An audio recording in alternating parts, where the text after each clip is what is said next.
সঞ্জয় দা, এখন যেমন দেখলাম ওয়েদার হঠাৎ করে চেঞ্জ হলো, তোমার দেওয়াল যেমন পাওয়া ছিল কিন্তু বৃষ্টি পড়ে গেল।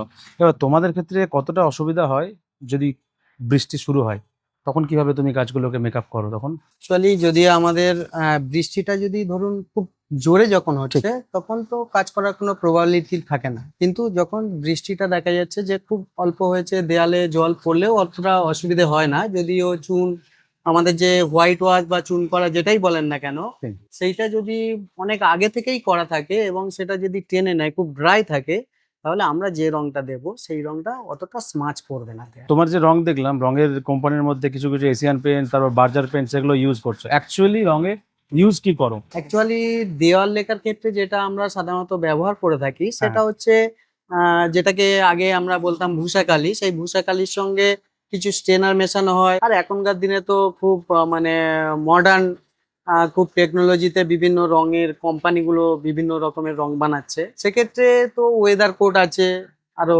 সব রং তৈরি হচ্ছে, সেগুলো দিয়ে তো করলে আরো তো বেটার সেক্ষেত্রে রেজাল্ট। পার্টি কি দেখে যে খরচ কম হবে, একটা কাজ, এটা তো লং লাস্টিং এর দরকার নেই, এটা তো মাত্র 1 মাস বা 1.5 মাসের হ্যাঁ, ইয়ে। হ্যাঁ, তো অবশ্যই। কোনটা খেয়াল রাখতে হয় যে কম বাজেটের কিছু করতে হলে? হ্যাঁ, অবশ্যই তো দেখুন, পার্টি চাইবে যতটা কম ঠিক। খরচ হলে, মানে মাইলেজটা ওরা বেশি চায়। ঠিক। যে ১০০ টাকায় ১০ টা দেয়াল হলে ভালো হয়।